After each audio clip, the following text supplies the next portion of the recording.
Karena kita ada Kementerian Keuangan juga bekerja sama dengan kementerian itu memberikan fasilitas-fasilitas. Ya kayak di kita ada pembebasan, ada pembinaan, lalu mencarikan pasar, bekerja sama dengan Kementerian Luar Negeri gitu ya.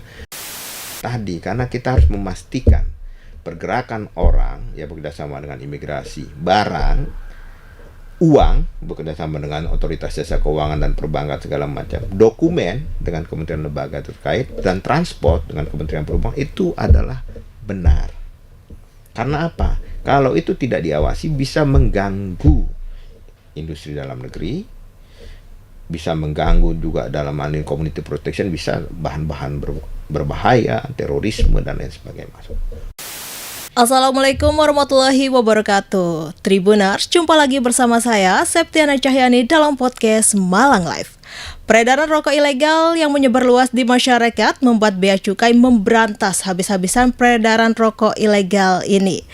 Bea Cukai juga menjadi alat pelindung masyarakat dari peredaran barang-barang ilegal serta sebagai pengawas kegiatan ekspor dan juga impor. Maka dari itu, pada kesempatan kali ini kita akan membahas tentang arti penting cukai bagi masyarakat dan juga negara. Telah hadir di studio Tribun Jatim Network Bapak Insinyur Agus Sudarmadi MSc selaku Kepala Kantor Wilayah Direktorat Jenderal Bea Cukai Jawa Timur II. Assalamualaikum warahmatullahi wabarakatuh, Pak. Waalaikumsalam warahmatullahi wabarakatuh. Baik, sehat ya Pak ya? Alhamdulillah. Alhamdulillah sehat.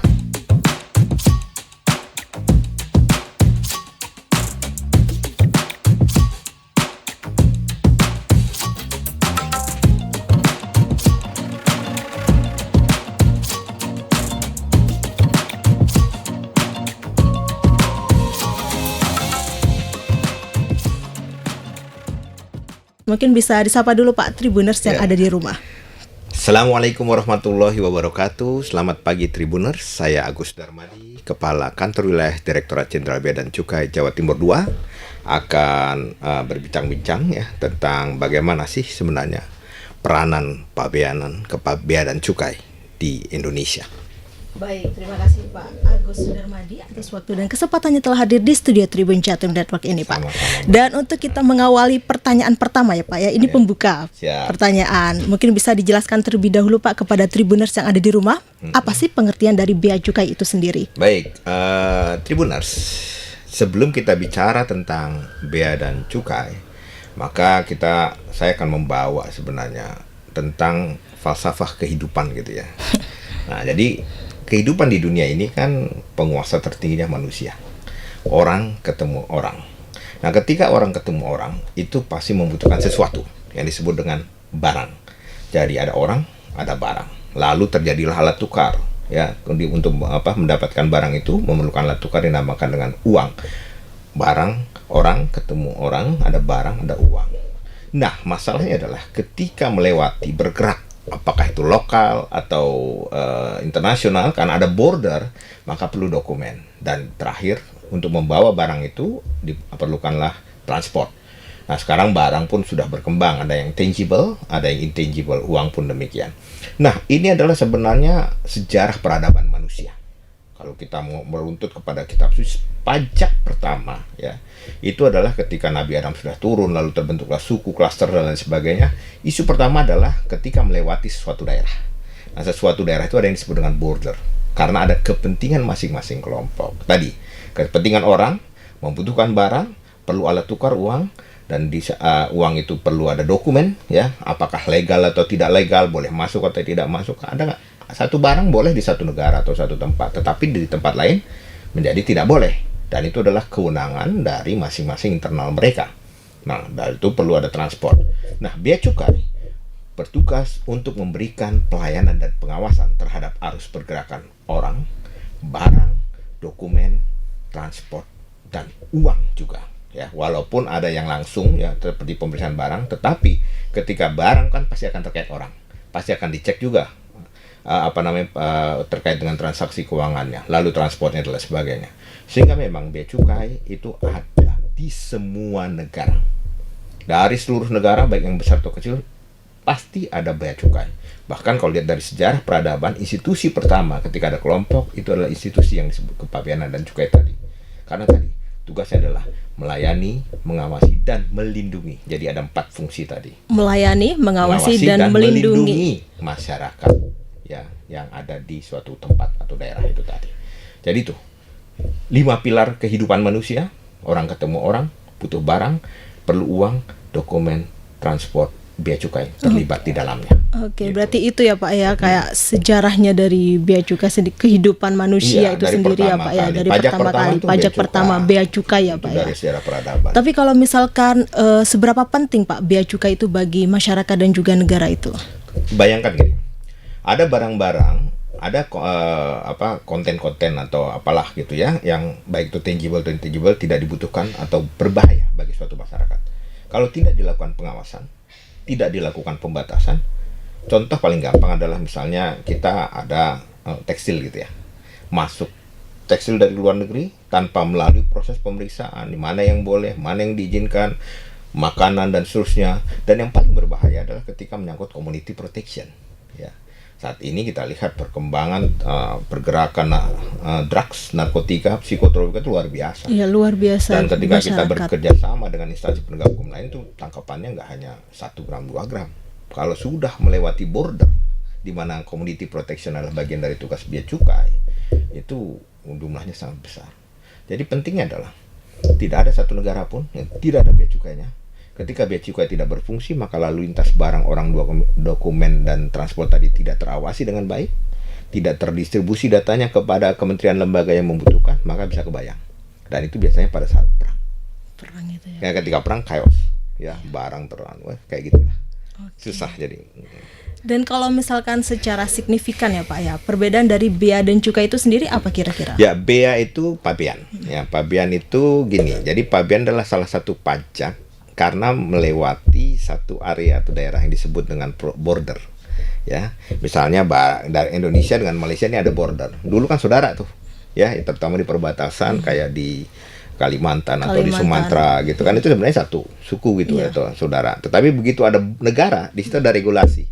Masing-masing negara punya kepentingan untuk melindungi internalnya. Seperti apa Pak? Misalnya gini, ada barang yang dibutuhkan, ada barang yang dilarang, ada orang yang boleh lewat, ada yang nggak boleh lewat, ada kalau sekarang konten-konten yang baik yang tangible, intangible boleh dilihat oleh masyarakat atau tidak, itulah kewenangan karena ada regulasi masing-masing. Tiap negara berbeda-beda. Nah itu kita harus menjaga itu. Nah sedemikian pentingnya itu, kalau itu tidak dilakukan bisa menimbulkan hal-hal yang negatif baik di sisi negara pengekspor ataupun di negara pengimpor. Ekspor juga bisa bahaya ketika ilegal. Ya contoh misalnya ada hasil bumi, tambang segala macam itu kan milik bangsa kita. Kalau kita tidak kontrol, tidak diawasi, tiba-tiba bergerak itu yang menggali siapa itu kan padahal hasil milik bangsa Indonesia, itu bisa berbahaya juga bagi ketahanan ekonomi. Secara prinsip, bea cukai itulah part dari yang disebut dengan ketahanan nasional.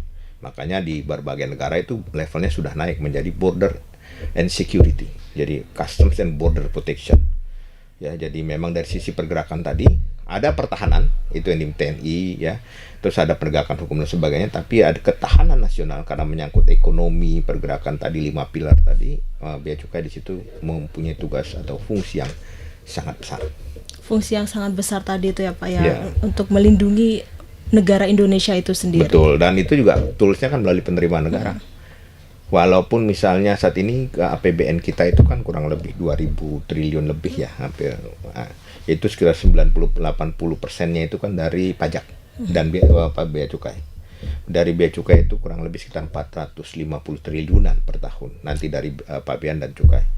Tetapi dilihatnya adalah bukan dari uangnya, karena terfasilitasi, karena diasistensi, ekonomi bergerak. Ketika ekonomi bergerak ya, nah disitulah muncul ekonomi baru, dan itulah menjadi domain dari pajak, Direktorat Jenderal Pajak disebut dengan pajak langsung tidak langsung tadi. Jadi ada pajak langsung pergerakan barang tadi dan pajak tidak langsung. Iya, oke, baik. Kalau misalkan cukai ini kan tadi kayak suatu pungutan negara ya Pak ya, yang dikenakan terhadap barang-barang tertentu. Ya. Apakah cukai termasuk dengan pajak Pak? Cukai itu juga, cukai justru sama pabean itu sebenarnya sama.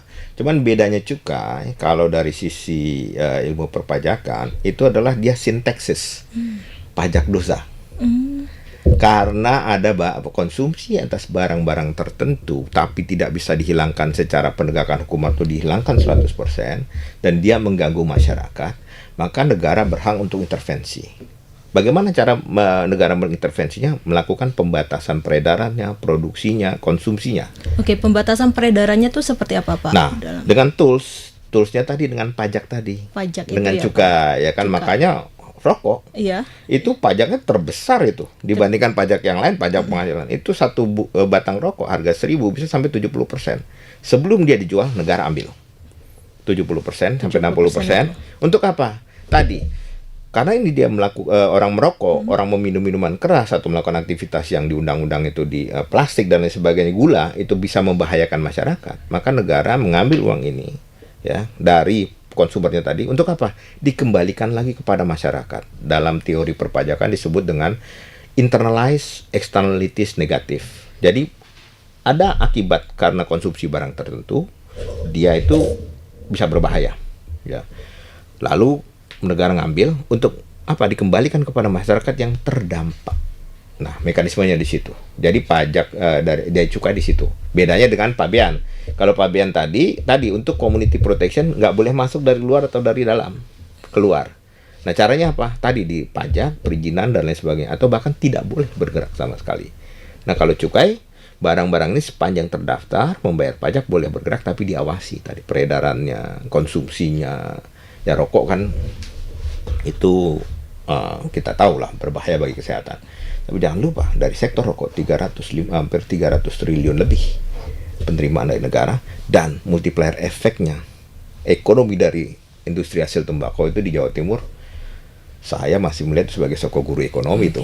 Ya. Kalau dimatiin ya ada nggak penggantinya kan gitu. Ya, itu tugas negara melihat Dan kalau itu. misalkan kita berbicara tentang rokok ini ya Pak ya, sekarang ini kan lagi booming rokok ilegal ya Pak ya, peredaran rokok ilegal. Katanya peredaran rokok ilegal di pasaran ini masih marak ya Pak ya.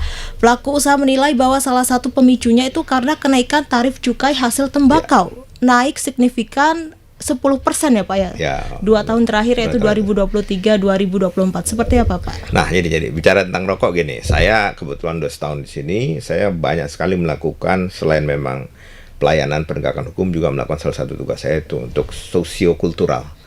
Jadi mencari gitu ya, kenapa ini rokok ini begitu besar. Saya bertemu dengan saya ke pesantren-pesantren, berbicara dengan akademisi ya, secara triple helix bahkan ke pentahelix. Jadi Bapak berkunjung ke pesantren-pesantren untuk melihat untuk memberikan masukan-masukan, juga bekerja sama. Nah, bicara tentang rokok tadi kan sebelum ada negara, itu adalah suatu hal aktivitas yang tadi sah-sah saja. Ya rokok ya. Bahkan di beberapa negara itu cukai itu bahkan kalau di sini nggak bakal mungkin lah. Di luar negeri kayak di Belanda, kayak hiburan malam itu kena dicukai. So, untuk apa? Untuk membatasi dan orang harus bayar supaya nanti bisa di trace and trace. Nah, karena itu dari awalnya nggak ada regulasi nih. Negara datang, ini bahaya nih asapnya, bisa pengaruh kepada kesehatan. Maka negara menghilangkan. Ada pertimbangan tadi, pro kontra tadi. Kalau dihilangkan, ditutup ini, ada industri, ada pertanian, ada buruh segala macam. Sementara kita belum bisa masuk memberikan solusi. Akhirnya apa? Dibatasi tadi. Nah, dari situ sendiri ya, pajaknya itu tadi sudah lumayan besar. Dan ketika kenaikan, nah ada market nih ya. Ya kalau saya sering ngobrol dengan teman-teman di bawah di lapang, Pak, Bapak mah enak. Jadi mereka menganggap bahwa sebenarnya pemilik pabrik rokok itu negara. Pemilik pabrik rokok itu negara. Ya karena memang tadi pajaknya sudah, ya negara itu bicara tentang rakyat Indonesia. Jadi ketika itu semakin naik, mereka nggak tadi ada peraturan bayar baru boleh diedarkan. Nah, nobody like to pay taxes by nature. Tidak ada orang yang suka bayar pajak. Ya, kadang-kadang pun kita untuk bayar zakat urusan dengan Tuhan pun nawarnya masih banyak nih. Nah, ini pajak. Itu by nature, tapi kan hukum harus tetap ditegakkan. Nah, ketika kenaikan dan mereka melihat itu tadi biasa ada upaya melakukan tax evasion atau tax avoidance, penghindaran ataupun bahkan tidak membayar pajak. Nah, ini yang kita menjadi tugas negara untuk mencari titik keseimbangan. Karena tadi antara fungsi services, kan kalau istilah dari sisi yang ini di dua sisi nih, sisi negara mewakili rakyat dan sisi pengusaha yang mewakili kepentingan untuk ekonominya. Services diberikan ya kan, oleh kita izin segala macam. Tapi negara juga. Jadi antara service dengan kontrol itu kadang-kadang memang tugas negara di sini nggak gampang. Kontrol terlalu besar dengan mempertinggi pajak segala macam. Ini dianggap pelayanan di sini rendah, ngapain gue urusan misalnya. Mending sekalian. Tuh, kalau ketangkep. Nah, ini kan sifat kita nih, Cerman. Nah, kita juga harus melakukan pembinaan-pembinaan tadi. Bagaimana mencari titik equilibrium antara sebenarnya supply dan demand-nya itu terkait dengan tarif itu memang bukan pekerjaan yang gampang karena banyak faktor, tetapi kita berusaha terus. Nah, kemarin kita lihat memang kayaknya titik equilibrium sudah tinggi. Mungkin salah satunya untuk rokok itu kalau untuk kepentingan tadi pengawasan penerimaan negara salah satunya mengembalikan kepada masyarakat itu ada yang disebut dengan ekstensifikasi cukai. Ekstensifikasi cukai itu ya tadi ada obe cukai baru. Saat ini gula sudah mulai dipertimbangkan, plastik ya, minuman berpemanis, bukan gula ya, kalau minuman berpemanis. Zaman dulu Belanda BBM kena karena itu dianggap merusak alam kan. Lalu gula. Terus kita karena ini kebutuhan masyarakat akhirnya dilepas. Jadi sekarang itu yang kena objek cukai adalah minuman mengandung etil alkohol dan etil alkohol, lalu rokok ya dan juga produk turunannya. Terus juga sekarang sudah mulai kita plastik karena itu mengganggu alam ya, walaupun memang belum mature banget, belum settle betul. Dan saat ini minuman berpemanis. Tapi kita belum se ekstrim negara lain, hiburan malam dan kayak begitu. Jadi kalau misalkan seperti negara barat mungkin hiburan malam tuh juga dikenakan tinggi cukai, ya, karena apa? Ada potensi penyebaran penyakit yang kalau negara tidak intervensi itu kan bisa kemana-mana. Makanya ketika masuk hati-hati di sana. QR Code sudah bekerja di situ. Tapi kalau misalkan barang dikenai cukai itu ciri-cirinya seperti apa, Pak? Dia barang yang dibatasi, perlu dikendalikan. Ya, kayak tadi kan jelas rokok, minuman mengandung etil alkohol ya, lalu terus sekarang sudah minuman berpemanis karena itu ditengarai atau sudah berdasarkan hasil penelitian itu adalah mengandung berbahayalah bagi kesehatan ya. Dulu BBM, gula dan seterusnya. Plastik ya, cukai plastik juga dikendalikan atau perlu diawasi gitu ya. Dan ada juga pemakaian dapat mengakibatkan dampak negatif. Oke, berarti intinya itu yang merugikan diri sendiri ya Pak, dan juga dan merugikan masyarakat juga luas. Sementara ini nggak bisa secara hitam putih. Nah, gitu harus ada pendekatan atau alternatif lain. Dan tadi kenaikan tarif 10% ini dikenakan itu faktornya kira-kira faktor lainnya seperti apa, Pak? Tadi menyeimbangkan antara fungsi kontrol dengan fungsi pengawasan melalui tools. Jadi tools ini kan revenue, pajak ya. Jadi pajak ya cukai itu adalah bukan alat untuk sekedar mencari penerimaan negara, tapi lebih kepada tadi mengawasi peredaran, membatasi penggunaan dan seterusnya. Bahkan kan diatur juga tuh siapa yang boleh dan seterusnya. Nah, di sini nih nggak mudah nih, ya.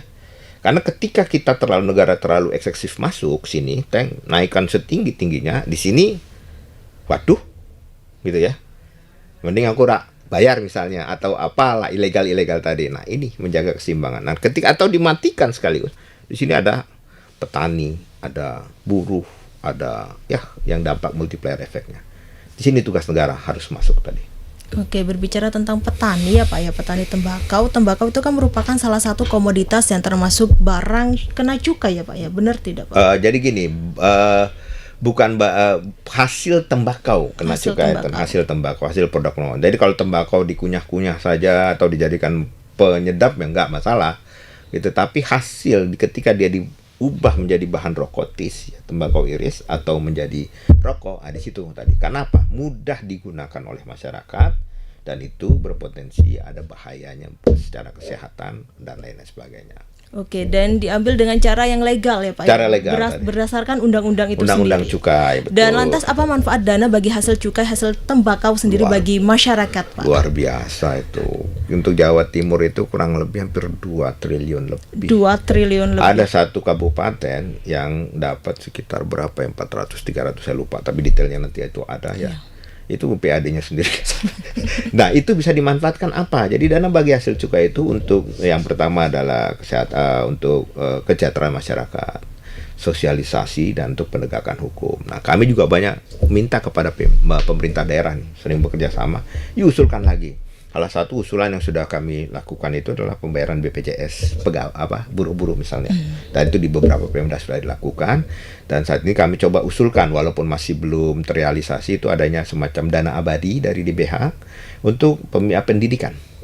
Sekarang pendidikan lagi naik loh. Iya. Nah, betul kan? Iya, benar. Nah itu kalau di level yang karena kepintaran atau apa ya, otak gitu ya, kecerdasan, karena udah ada lembaga beasiswa banyak tuh, LPDP dan lain sebagainya. Nah ini kami menyarankan dan bekerja sama dengan Pemda, sebentar lagi dikaji terhadap yang tadi buruh-buruh tadi, ya kan?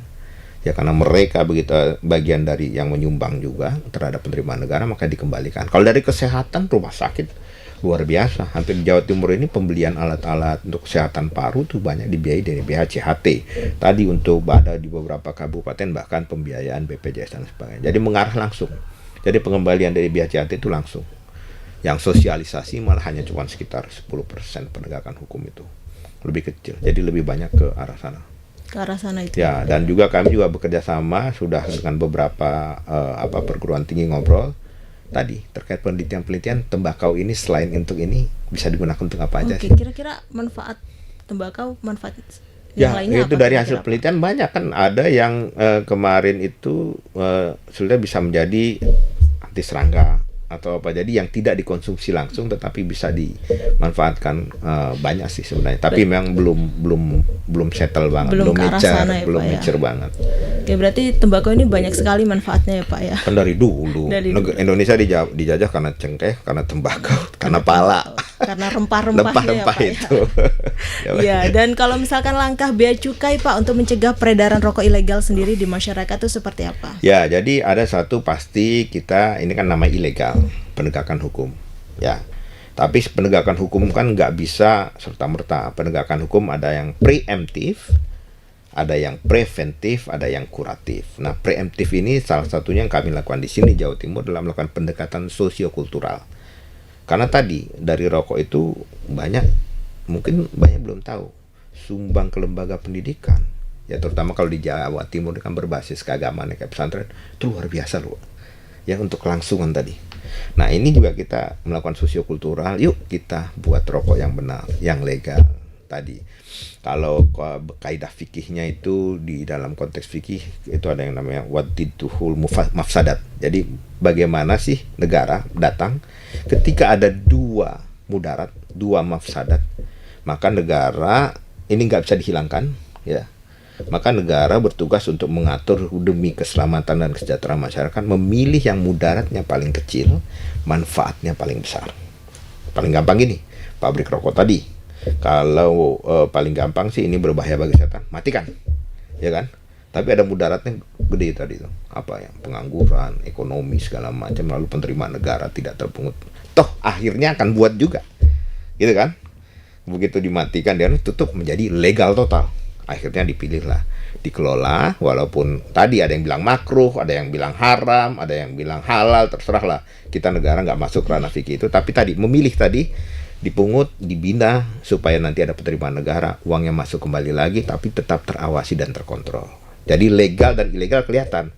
Legal itu adalah yang mematuhi atau sepakat dengan kita dalam kehidupan bernegara, berbangsa dan bernegara ini, untuk mengelola dengan baik. Yuk kita sama-sama nyumbang. Kok gede banget? Ya kan udah ganggu orang. Iya. Kalau nggak ganggu orang kan nggak dipungut. Nah pilihan itu sebenarnya dikembalikan kepada masyarakat.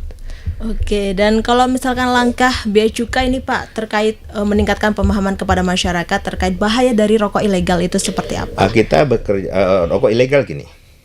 Merokok yang legal saja itu sudah kontroversi kan. Dari Kementerian Kesehatan pasti bilang, dan itu memang benar hasil penelitiannya, berbahaya asapnya itu, ya. Seberapa bahayanya ya itu kan ada banyak penelitian. Nah, ilegal itu bisa menjadi lebih berbahaya ketika tidak ada QC, quality control dan quality assurance, karena dibuat di dalam tanpa pengawasan. Kalau dia punya izin kan pasti diawasi nih. Kementerian lembaga lain juga ada di situ. Ya dari Kementerian Tenaga Kerja pasti, dari pemerintah kabupaten kota, provinsi sampai pusat mengawasi, terus yang perindustrian, perdagangan mengawasi, kesehatan mengawasi. Quality control dari produk. Kalau tidak, dia yang ilegal kita nggak tahu nih buatnya gimana. apakah benar yang dimasukkan itu aman atau enggak?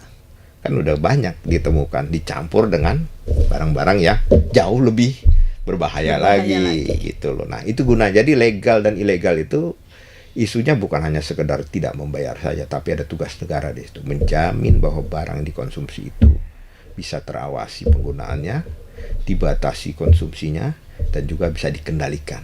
Jadi kalau misalnya sudah terlalu banyak, tadi mekanisme tarif atau mekanisme pembatasan. Nah, kalau pabrik juga, ketika pabrik juga ini kita ada unsur keadilan di sini.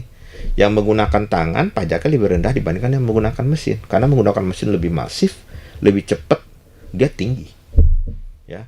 Lalu yang mesin juga ada yang golongan 1, golongan 2, golongan 3. Yang semakin banyak ya semakin tinggi. Itu aja pilihan jadi. Nah, gitu. Nah. Tapi kira-kira ada gak sih Pak perbedaan ciri-ciri antara rokok ilegal dan rokok non ilegal itu sendiri? Ya, jadi rokok legal kita nggak bicara, kalau bicara legal bukan di rokoknya ya, bukan di esensinya, tapi di pemenuhan ketentuannya. Ada 3 jenis yang disebut ilegal tadi. Kalau yang legal udah pasti dia memenuhi peraturan, izin semua semua dipenuhi, lalu pakai pita cukai ya. Di minuman yang mengandung etil alkohol dan sebagainya juga sama. Nah, dilihat dari yang pertama, dia dijual tidak sama sekali tidak pakai pita cukai, yang disebut dengan rokok polos. Itu ilegal. Yang kedua adalah salah personifikasi, punyanya siapa ya, dipakai itu. Jadi ada orang cuman pura-pura bikin pabrik tapi jual beli pita. Itu banyak ada ya. Lalu ada juga yang memang maksudnya untuk dari mesin, untuk tangan, karena tadi pajaknya lebih rendah ya kan. Misalnya karena dia dilinting kan kita memperhatikan bahwa biayanya pasti lebih besar. Ada tapi rokok linting tuh termasuk cukai gak sih Pak? Linting itu ya tadi kita bicara yang SKT namanya, sigaret kretek tangan, kena cukai ya, bukan yang tingwe ya. Tingwe nanti kita bicara lagi yang tadi, karena dia menggunakan tenaga manusia. Di situ ada unsur manfaatnya tadi ya. Ada, walaupun ini mafsadat, ada mudaratnya, tapi ada manfaat, ada pekerjaan segala macam itu lebih rendah. Nah, pajak cukainya. Nah, ketika dia pakai mesin lebih tinggi, tetapi tadi ada orang yang menggunakan untuk mesin ini pakai pitanya ini. Jadi ada salah yang disebut dengan peruntukan. 3 jenis tadi. Polos, salah personifikasi, artinya bukan punya dia, ya udah pastilah itu. Bukan miliknya dia tapi dipakai oleh orang lain, dan tadi. Oke, dan kalau misalkan masyarakat ya Pak menemukan toko atau orang yang menjual rokok secara ilegal, laporannya tuh kemana kira-kira? Itu banyak kok, udah media sosial kita untuk Jawa Timur ini nanti bisa dibikin melalui media sosial kan, Bea Cukai RI itu yang lagi viral sekarang. Itu banyak, silahkan saya laporkan itu Instagram atau banyak sekali sih media. Ada Bisikir dan udah banyak sekali untuk tempat-tempat informasi, atau menghubungi kantor-kantor saja. Tadi saya sebelum berangkat nih baru dapat ada pengaduan masyarakat langsung, bahkan sampai ke presiden ya, untuk ada satu daerah lah Jawa Timur ini kasus-kasus seperti ini sampai ke presiden, sampai ke kita. Berarti bebas laporkan saja kemana saja. Berarti Bea Cukai ini cepat tanggap ya Pak terhadap laporan-laporan dari masyarakat luas. Karena kalau enggak paling gampang dibully. Tadi nobody like Texas. Dan Pak, kalau misalkan dalam memberantas rokok ilegal di masyarakat ya Pak ya, Bea Cukai ini biasanya bekerja sama dengan pihak mana aja? Ya, jadi gini, ada 2 sisi. Jadi yang pertama kita kan tadi cukai tadi adalah untuk kesejahteraan, terus perlindungan masyarakat juga.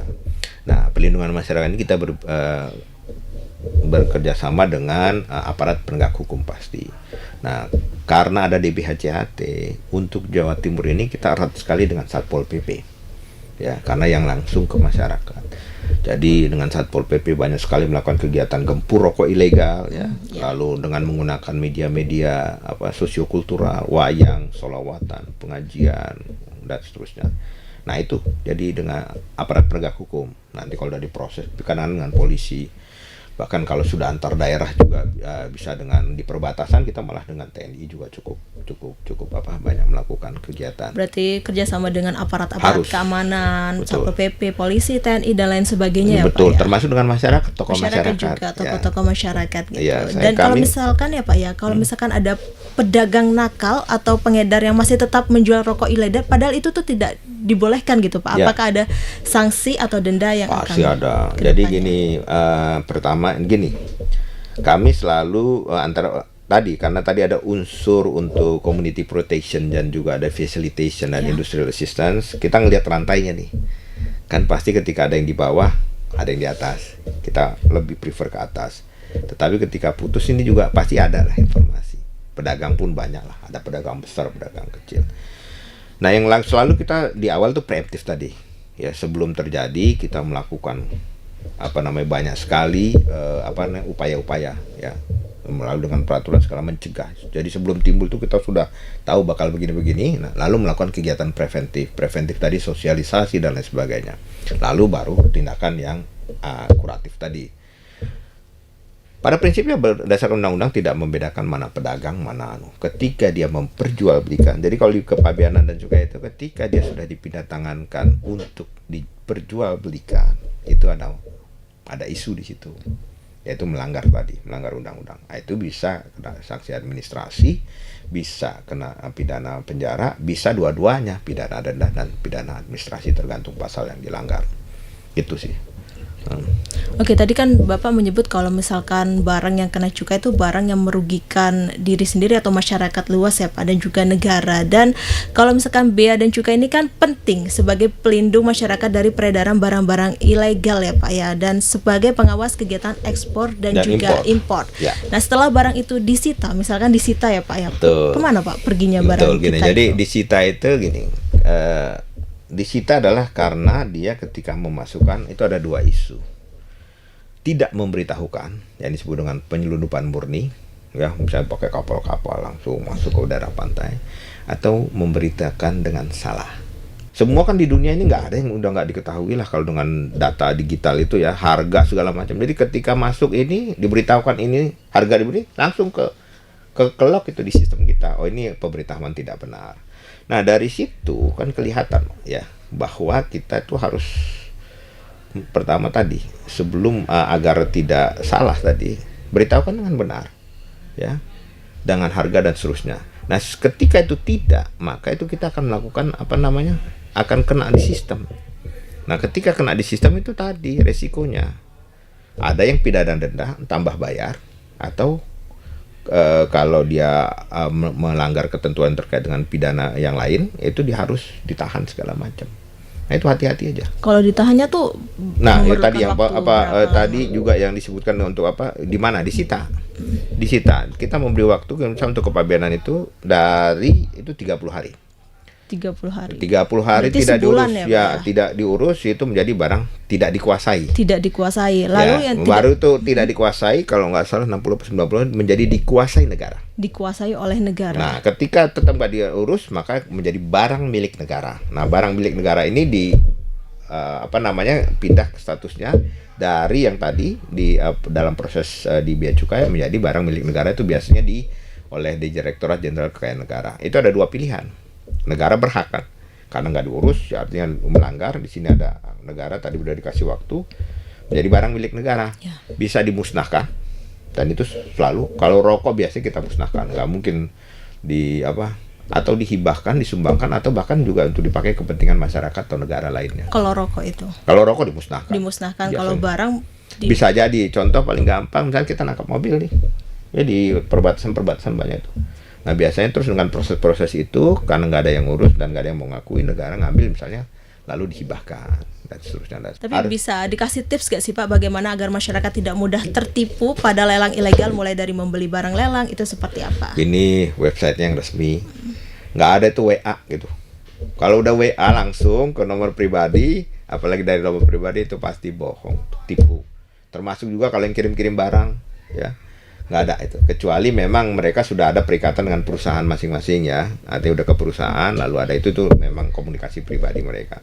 Itu saja sih lembaga yang resmi. Tadi ada lembaga lelang Go ID itu ada di situ, silakan, banyak sekali. Oke, dan juga Kepala Subdirektorat Humas dan Penyuluhan Bea Cukai Encep Dudi Ginanjar ini pernah mengatakan ya Pak ya, bahwa penipuan lelang mengatasnamakan bea cukai ini masih marak ditemui dan sangat berpotensi menimbulkan kerugian bagi masyarakat itu sendiri ya Pak ya. Iya. Berarti sudah masih marak ya Pak ya. Iya, literasi tadi. Ya, karena ya dengan semakin, jadi gini, ketika penegakan hukum dengan kepatuhan itu kayak Tom and Jerry lah, ubur-uburan nggak pernah selesai. Ketika kita sudah punya teknologi, akan ada lagi teknologi baru untuk mengcounter yang ini. Nah sekarang itu informasi kan masuk, ekonomi itu sudah ke arah personal. Dulu kan kita melalui manufacture ya, ada penyeliannya. Sekarang dengan teknologi berkembang, terus juga perdagangan secara digital itu bisa langsung ke personal, itu bisa cepat. Nah ketika personal masuk informasi kepada personal itu harus dicek and recheck. Bener nggak nih dari lembaga resmi? Paling gampang gini aja deh, ketika ada nomor 0812 sekian memberitakan itu udah pasti palsu Ya. Karena negara nggak pernah begitu. Negara nggak pernah memberitakan secara pribadi, tetapi biasanya melalui media-media resmi atau website resmi yang dimiliki oleh pemerintah. Oke, tapi aman nggak sih Pak? Aman dan untung nggak sih Pak ketika kita membeli barang lelang di Bea Cukai ini untuk investasi? Ya pasti sudah ada lembaga kurasinya, itu sudah memenuhi ketentuan berapa dijual, bahkan kalau ada kerusakan itu diberitahukan kerusakannya apa, pilihan kepada masyarakat. Oke, Pak, saat ini kan sedang ngetren istilah just tip ya Pak, jasa titip. Biasanya tuh lagi ngetren di kalangan milenial atau Gen Z. Biasanya jasa titipnya tuh barangnya tuh dari luar Indonesia. Nah, kalau misalkan just tip itu sendiri dikenai cukai gak sih? Nah, jadi gini. Ini juga sekalian edukasi nih buat Tribuners. Just tip itu salah satu tadi fenomena baru yang saya bilang tadi. Ekonomi digital dari manufacturer, dari factory, ya dari pihak ketiga atau yang resmi, yang besar-besar gitu, penyelia di tengah langsung kepada personal sekarang. Nah, ketika di just tip itu kita umpamakan gini, jadi orang menitipkan uang kepada personal. Nah pertanyaannya, personal ini bersifat sebagai personal saja atau dia sebagai company? Itu dua hal yang berbeda. Kalau personal, ketika dia keluar negeri, dia akan dapat fasilitas pembebasan sebanyak kalau nggak salah $500 itu. Kalau dia beli barang itu nggak kena pajak, tapi lewat dari itu kena pajak. Tapi kalau dari company, di bawah itu pun sudah masuk. Nah, just tip itu banyak kan nitip doang. Nitip. Udahlah modusnya kita hafal. Ada yang barangnya pura-pura kayak bekas gitu. Udah hafal lah kita di lapangan. Dicopot, bungkusnya dikirim. Via resmi. Bungkusnya doang tuh. Bungkusnya barang-barangnya pura-pura kayak pernah dipakai bekas. Nah, pertanyaan kan kita juga punya data. Ketika Anda keluar negeri, bawa barang kan udah ketahuan itu, ketika di Excel itu ada datanya semua. Jadi di era sekarang kita nggak ketahuan tuh karena belum ketahuan, bukan karena tidak diketahui. Belum ketahuan karena data udah ada semua. Begitu bergerak masuk X-ray apa saja ya. Nah dari situ ketika pulang berapa koper yang dibawa segala macam, berangkat berapa koper itu ketahuan. Jadi kalau dibilang itu diobrak-abrik segala macam pasti ada sesuatu. Nggak mungkin Bea Cukai itu membongkar-bongkar kalau tidak ada informasi in advance atau pre gitu. Bahkan kerjasama kita sudah sampai ke penerbangan internasional di luar negeri ya. Nah itu tadi just tip tadi dia sebagai personal atau bukan. Ketika personal hanya dapat $500 pembebasan, lebih dari itu dia harus bayar pajak. Nah ketika dia ditagih terhadap barang yang pura-puranya berangkat cuma 1 koper, pulang bawa 4 koper. Tapi itu kan just tipnya milik penumpang Pak. Ya, penumpang tadi hanya boleh diberi, ada fasilitasnya nih kalau nggak salah. Coba ada terkait dengan ketentuan barang penumpang, nanti monggo aja Tribuners lihat di peraturannya itu tentang dibawa oleh penumpang nomor 200 Peraturan Menteri Keuangan nomor 203 PMK nomor 4 tahun 2017. Itu siapa saja yang boleh mendapat pembebasan. Tapi benarkah penumpang? Apa pengusaha? Jujur dong. 1, belum lagi dia nggak pakai NPWP. Ya kan? Dia dapat keuntungan bayar pajak Pak. Jadi banyak masalahnya. Kita bukannya menghalangi itu, boleh. Tapi intinya adalah ketika berurusan tadi pergerakan arus orang, barang, dokumen, transport melewati perbatasan, ya border, mau keluar negeri atau bahkan di beberapa daerah antar daerah, itu memenuhi ketentuan declare yang benar. Sepanjang declare yang benar itu cepat pelayanannya. Nah, diobrak-abrik, diodol-odol kalau istilah yang di medsos itu. Karena dia tidak memberitahukan dengan benar. Kami banyak loh contoh. Ya. Penyelundupan narkotika psikotropika itu yang kita khawatirkan. Kalau barang kan bisa dengan pembayaran pajak. Itu banyak diselipkan di koper-koper. Saya pernah jadi kepala seksi intelligence operasi di Soekarno-Hatta tahun 2000-an. pernah nangkep kok berlian disembunyikan di padding sini. Berlian itu ya? Iya, berlian. Maaf, pernah juga kok di wanita itu kalau haid itu kan ada ditaruh berlian di dalam situ, di darah-darah situ. Pernah. Di sepatu sering narkotika. Sepatu. Kalau yang ditelan pernah, kami juga berdua. Saya nungguin orang buang air itu dari pagi sampai jam 12 siang untuk agar keluar satu-satu. Di dalamnya itu 1 kilogram bisa masuk. Jadi itulah tadi. Kenapa seusil itu, Bea? Karena by nature tadi tugasnya harus mengawasi pergerakan orang karena terkait barang. Di situ ada uang, ada dokumen, ada transport. Yang kan pernah juga itu ada yang bawa uang, ketahuan juga, datanya dari kita.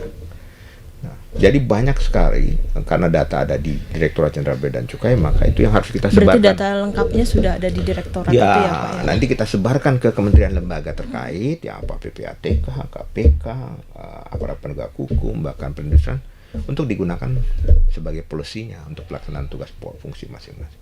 Di situ pentingnya. Bea Cukai bagian dari ketahanan nasional. Gitu.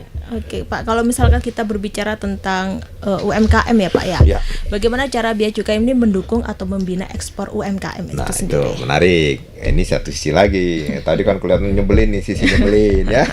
Sekarang sisi yang menyenangkan. Karena kita ada Kementerian Keuangan juga bekerja sama dengan kementerian itu memberikan fasilitas-fasilitas. Ya kayak di kita ada pembebasan, ada pembinaan, lalu mencarikan pasar, bekerja sama dengan Kementerian Luar Negeri gitu ya. Lalu ekspornya kita bantu dan seterusnya. Jadi banyak sekali. Untuk kemudahan-kemudahan itu bisa dimanfaatkan UMKM. Kenapa? Kenapa dibantu? Pertama memang warga negara Indonesia, pengusaha kecil, jujur. Kalau sama negara itu urusannya beritahukan dengan benar aja, pasti dibantu. Tetapi ketika diberitahukan tidak benar, di situ mulai masalah. Kenapa? Karena tadi perikatan hukumnya salah. Self declaration harus memberitahukan secara benar. Ketika tidak benar, ada pasal-pasalnya tuh. Dengan sengaja kah, tidak sengaja kah? Apakah dia bohongnya 100% atau memang dicampur-campur dan sebagainya. Oke, tapi cara membinanya. Ya, kita ada Kemenkyu 1, ada program pembinaan UMKM ya, mulai dari produksi, kita bekerja dengan Kementerian Pertanian dengan pemerintah kabupaten kota itu produksi, lalu kan kita carikan juga solusi ya. Solusinya dengan di Bea Cukai bekerja sama dengan kementerian lembaga itu menjadi inisiator membentuk National Logistic Ecosystem, semacam platform agregator. Jadi di situ nanti ada platform-platform, kita dekatkan mereka sampai ke ekspornya dibantu. Kalau ekspor UMKM itu ada jalur khusus lah. Jalur khusus ya diberikan, ya, diberitahukan, lalu nanti tidak dipungut biaya sama sekali. Berarti gratis semua ya Pak ya? Difasilitasi oleh Dirjen Bea Cukai untuk ekspornya. Nanti di pemasaran Kementerian Luar Negeri kadang-kadang dengan Kementerian Perdagangan Industri kita juga sering melakukan roadshow, atau bahkan di beberapa tempat sudah kita kerjasamakan antar negara. Ketika barang mereka masuk, kita juga minta barang kita masuk, terutama untuk UMKM. Tapi kriteria UMKM yang dibina oleh Dirjen Bea Cukai itu seperti apa kira-kira? Ada, kita ikut yang diatur oleh Kementerian Koperasi dan juga Kementerian Lembaga terkait, pemerintah kota. Kalau menyebut dia UMKM kita lihat. Oke, dan ini program pembina UMKM ini dilaksanakan sejak kapan Pak? Udah lama ya. Udah lama. Bukan kementeriannya aja, ada Kementerian Koperasi dan UMKM udah. Sebenarnya dari dulu lah. Cuman memang kan sekarang karena tadi tren ekonominya berubah tadi. Dulu kan mungkin dikumpulin ada yang besar atau apa gitu ya atas nama. Sekarang orang kan bisa langsung. Saya juga kemarin luar biasa itu salut ya dengan kegigihannya, dan Tuhan juga berikan jalan rezeki itu yang kayak bagi kita ini kayak sabut-sabut tapi buat pot itu bisa sampai ke Jepang dan laku. Ternyata di Jepang jadi istilahnya disukai betul. Seperti itu. Wah, di sini kita apaan sih sabut kelapa? Itu.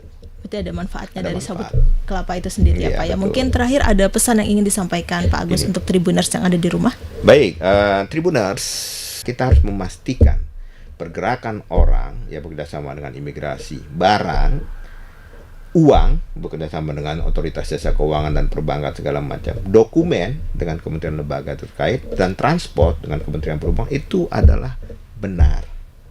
Karena apa? Kalau itu tidak diawasi bisa mengganggu industri dalam negeri, bisa mengganggu juga dalam hal ini community protection, bisa bahan-bahan berbahaya, terorisme dan lain sebagainya masuk.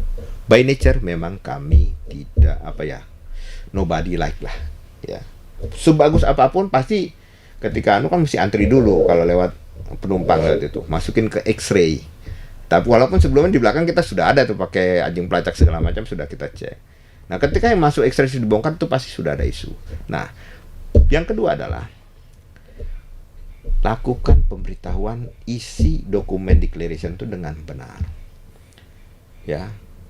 Pasti memang ada risiko bayar kalau memang ada lebih, tetapi itu jauh lebih baik daripada ketika tidak diberitahukan. Itu perikatan hukumnya adalah yang dipegang ketika Anda memberitahukan sesuatu yang diberitahukan, tapi yang tidak diberitahukan dianggap melanggar ketentuan, baik dengan sengaja atau tidak sengaja. Secara aturan itu bisa dikenakan denda bahkan hukuman. Nah, pajaknya mungkin nggak seberapa, 2-3%, tapi hukuman dendanya itu yang namanya kan efek jerah. Kalau hukuman itu bisa berkali-kali lipat, makanya ada tas harga 3 juta bisa kena 10-15 juta. Dan juga kalau nggak setelah diberitahukan dengan benar, urus secepat-cepatnya. Pengurusan ekspor impor itu kalau di kita itu sudah by system dan cepat ya. Nah, akan lambat kalau ada masalah tadi, yaitu harus memenuhi kayak misalnya kemarin kasus yang SLB ya, diberitahukan sebagai impor umum, tetapi ternyata itu barang bantuan, urus dong, karena kita nggak tahu. Nah, begitu itu 2 tahun nggak diurus-urus, baru diurus sekarang jadi masalah, tiba-tiba timbul biaya. Itu bukan biaya karena bea cukai kan nggak nyimpen barang itu, dia simpen di gudang-gudang, yang gudang-gudang ini juga adalah lembaga ekonomi. Nah, ini yang perlu tahu. Intinya tadi, beritahukan dengan benar, nggak usah takut ya. Ya kalau sudah berani beli ya berani bayar pajak. Karena apa? Tadi pajak tadi digunakan juga untuk masyarakat. Ya, niatkan saja itu. Insya Allah menjadi amal baik. Khairukum anfa'uhum linnas. Jadi pembayar pajak, manfaat kita. Ya, sebaik-baik manusia adalah membawa manfaat. Insya Allah pembayar pajak itu akan dicatat sebagai amal soleh. Oke, baik. Terima kasih Pak Agus Sudarmadi selaku Kepala Kantor Wilayah Direktorat Jenderal Bea Cukai Jawa Timur II atas waktu dan kesempatannya telah hadir di studio Tribun Jatim Network ini. Oke. Baik Tribuners, sampai di sini dulu perjumpaan saya kali ini. Saya Septiana Cahyani dan Pak Agus Sudarmadi pamit undur diri dan sampai jumpa kembali lagi dalam podcast Malang Live episode berikutnya. Assalamualaikum warahmatullahi wabarakatuh. Waalaikumsalam warahmatullahi wabarakatuh. Download Tribun X sekarang, menghadirkan lokal menjadi Indonesia.